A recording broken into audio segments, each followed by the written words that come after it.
هم يسجون فسواء عليهم أنذرتهم لم تنذرهم يؤمنون إنما تنذر من اتبع الذكر الرحمن الغيب فبشره مغفرة أجر كريم إنا نحن نحيي الموتى نكتب فتى وأسرهم كل شيء يسألهم فيما مبين واضرب لهم مثلا أصحاب القرية نحن المسلمون إذا أتوا المسلمين فقتلهم فألسنا بحدثنا فقال إنا لكم مسلمون قال ما أنتم إلا بشر مثلنا وما الرحمن من شيء أنتم تخسرون قال ربنا يعلم إنا المسلمون وما الله المبين قال إن لدينا بكم لم تنتقل لنا جلودكم ومن عذاب مبين قال طائر معكم أن ذكرتم ولم تقوموا يمسكون وجاء من أكثر المدينة برجل يسعى قال يا قوم اتقوا المسلمون أتبعوا من لكم لا يختلفون أجرهم هم مقتدون وما للعبد الذين كفروا يشركون أتخيذ من دنيا بحاله الرحمن جبل قوم شقاق مشتمون ولكتم إني إذا لا مبين إني أمان ربكم تسمعون إلى ادخلوا الجنة عليها قوم يعلمون بما غفر ربي وجعلني من المكرمين وما أنا لما قومه من بعد الأسوار وما كنا منذرين إما لنطاعة الواحد قال القائلون يا حسنا البعث ومكعتهم ويخلي لهم يستهزئون ألم يروا كما لنا صبرا من قرين إن أنهم إليه لا يرجعون إن كل ما جميل لمدرون عاجبهم وعدوا حتى أحيينا ولقدنا من حقاتهم قوم يحكمون وجعلنا فيها جنات من نخل وقدرنا في حمل الطيور ليأكلون ثمارهم ومعا لأجلهم ويشكرون سبحان الذي خلق الأزواج كلها من الأرض ومن الفرد من يعبدون أيتهم الذي يسكنون عليه من فاتهم من ظالمون والشمس التي مستقرت عليه تغير الأرض الكريم القمر سلناه من حتى أخلق المدين الشمس والليل حتى القمر وتكون النهار ولكن يصبحون عاد لهم أن القمر الذي ينزل المسجد فخلقهم من السماء والأرض إن شأن بهم أصواتهم لكم تفسرون إلا رحمة منا ولا تحويل إذا كتبهم اتقوا ما بين أيديهم واتقوا لعلكم ترحمون وما تعتمون على آيات ربهم عن عنهم إذا كتبهم أنفقوا مما أتاكم الله قال الذين كفروا للذين عملوا أطاعتهم في عنكم إلا ذراعا مبين يأكلون ما تحال عادوا إنتم صادقين وينزل يصبح الواحد تأخذون وهم يكسبون ولا يصابون لكم ولا عليهم يكفرون نخفف قدر فإذا من الله إلى ربهم ينسلون قال يا عنهم أصنامهم فإنه الرحمن شريكم إن نزلت واحدا فإذا من الله واليوم لا تظلم نفس شيئا وتزوجا تظلمون إن أصحاب الجنة اليوم مخلدون هم أزواجهم في العبد الراب مستكبرون لهم فيها فاحشة لم يدعون سلام على الرحيم وامتثل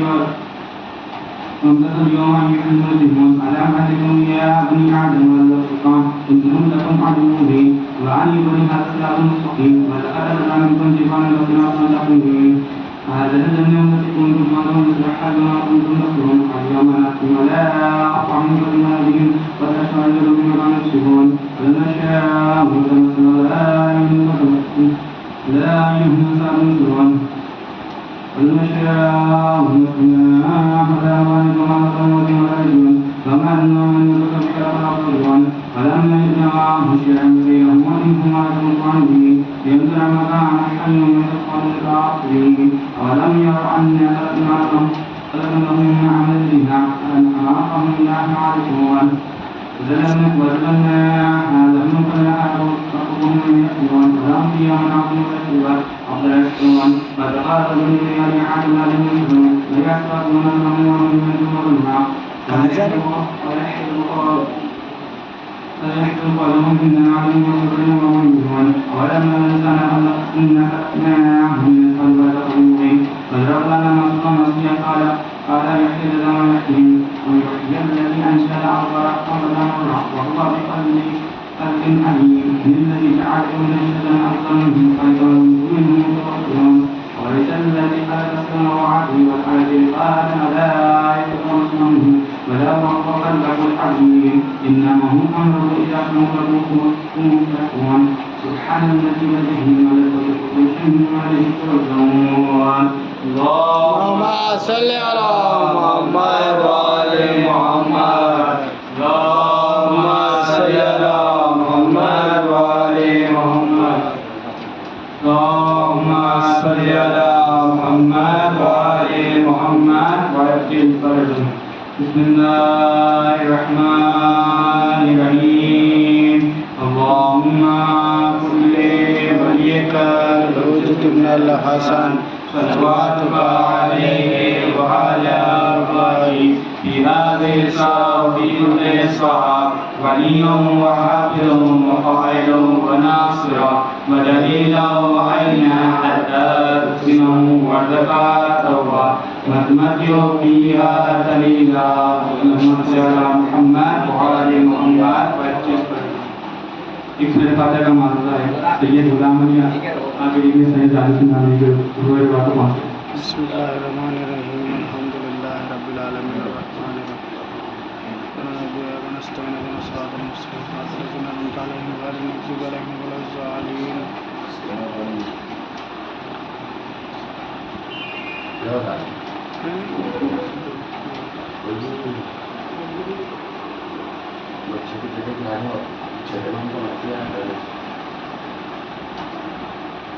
حیدر سامنے بیٹھ اس کو پیچھے کر.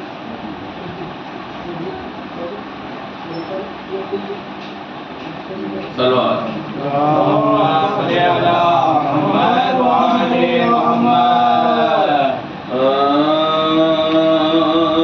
نام پر شاہ کے پانی جو پلا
بمثيا خیر البشر کا نام مٹا دے اور موسیا پر قلب رہ نہ سکتی تھی بے حجت بخشا خدا نے جا کرے صادق کوئی تو جا جوہر کشائے تخت کرامات ہوئے حضور رونا پیدائے تخت امامت ہوئے حضور کوئے باملک جا کرے صادق جان حافظ بلاد مصطفی ناطق جان پر مولا تو جان دیتے تھے خالق کی جان پر معشوق بنا عاشق جان معشوق بنا عاشق جان آئے زمانے منافق کی ہو گئی عالم دوم بغداد کی عالم دوم بغداد کی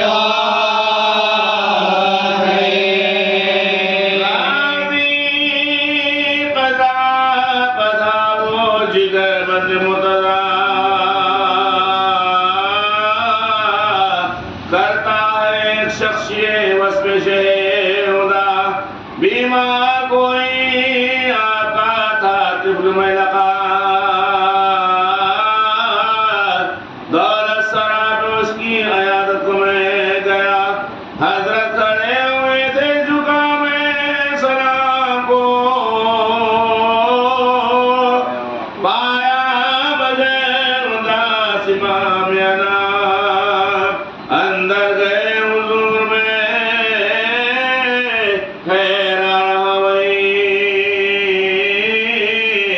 دیکھا یہ واپسی میں کہ غم کا اثر نہیں میں نے کہا کہ شاد رکھے رب العالمین شہزادہ خیریت سے بادشاہ بھی فرمایا وہ مریض جہاں سے گزر گیا لڑکے کا ہاتھ دے کے آیا ہوں میں پوچھا کہ پہلے رنج تھا اب کیوں نہیں ملا بولے ہمیں نے بیٹے نبی کا یہی ہے حال غم کا زمین نزول بھلا کرتے قیاس نازل وہ ہو گئی تو کیا شکر جلال تسلیم کس طرح نالا کی بریا کی ہو بندے کا تقل کیا جو مسیح خدا کی ہو معصوم کی خطائے الہی پہ دی نظر کیوں کرنا حسین سے صابر کے تھے دیگر ہے آشکارے ہمت شبیر ناور بڑے بیٹا کیا بادا بیٹا کیا بادا رائے خدا میں دل کو زمانا امام نے اور آج باؤ گیا بگا آداد باؤ گیا بگا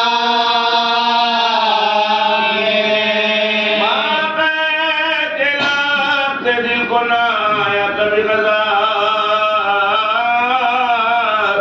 تابع خدا کے حکم کا تھا سرور اراد کرتا تھا صبر ناصر دین حبیب میرا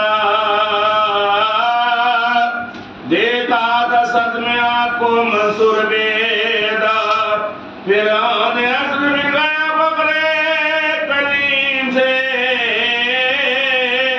کینا تھا سنگ سخت کو در رہتی تھی اس کو شاموں سیف غلط شاہ جلتا تھا تاب امام سروں سیاہ تھی آرزو کے پانے ہے در و تباہ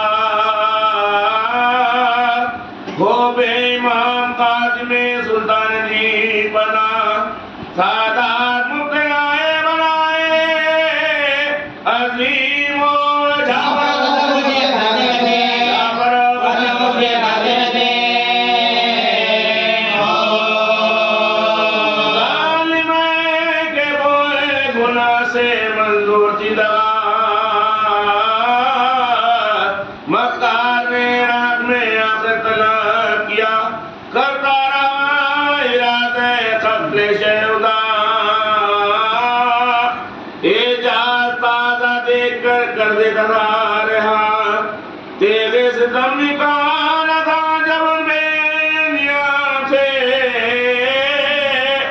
چل سکتا تھا نہ زور دعائے ماں صد ہے سنگ دل کو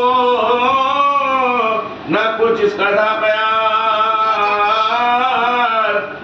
مہمان میرا ہے گلشن باخر کا نہار منصور کا بھی ترک وفا میں وہی تھا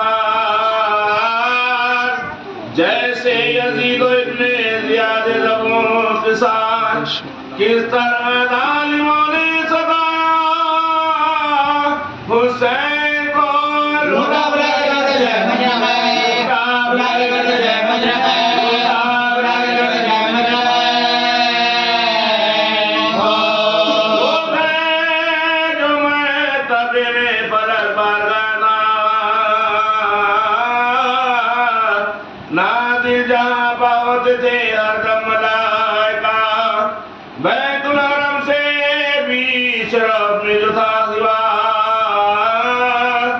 منصور نے وہ گھر کو بلا کر جلا دیا کیا جانے کیا کلتا شیخان سوال کو یاد آئے کہ جام غریب ہے یاد آئے کہ جام غریب ہے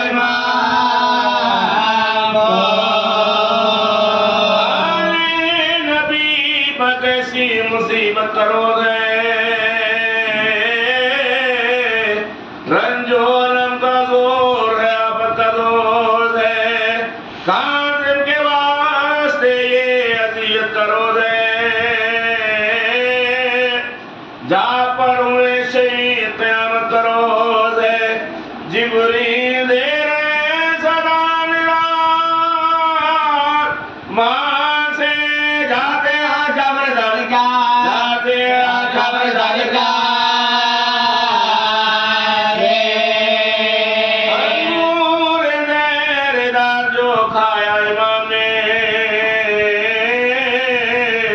ہاتھوں سے دل کو تھاما شیخ آسمان نے اور چھا گیا اندھیرا بھی آنکھوں کے سامنے ہچکی جو موت کی لی امام انام نے نوحہ سنائے سب نے رسالات فنا کا نائب اڑا جان جیرے گا نائب اڑا جان جیرے گا چہرے پر چہرہ منتا تھا ایک چھوٹا سا بسیر اور دکھ کرانے بابا کے غم میں جنوں گئے دینی قرار سے کاظم علی شان بشرا غمگین تھے اہل بیت پیغمبر یہ سوچ کر مولا کو پانی بیٹھنے آنا کہ پلایا تھا پیاسا گلا حسین کا ظالم نے کہا پیاسا گلا حسین کا ظالم نے کہا پیاسا گلا حسین کا ظالم نے کہا